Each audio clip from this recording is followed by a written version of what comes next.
Pinakamadaling tanggalin sa Pilipinas, yung hindi takot sa sistema, yung kumakalampag, hindi sumusunod sa linya. Kiko Barsaga sinuspinde, pero yung mga lumalamon ng pondo, yung mga traidor sa bayan, yung mga hari-harian sa sistema, buhay, komportable, may kapangyarihan pa.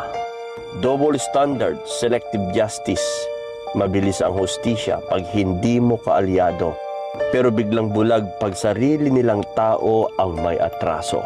Isipin nyo mga kahasang, bakit yung nangunguna sa pagsingil siya pa ang unang tinanggal sa mesa?